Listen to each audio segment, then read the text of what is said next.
So would you rather have $0 or the 10K a month? The money, of course, right? So Grant Cardone talks about it too.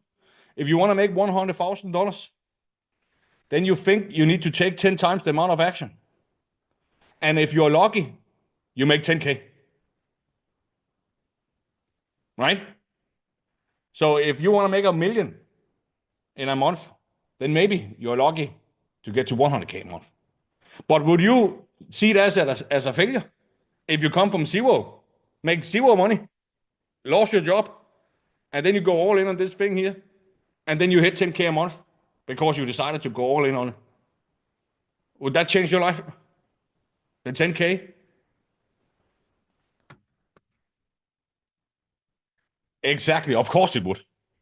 And I would take that 10K any day of the week rather than zero.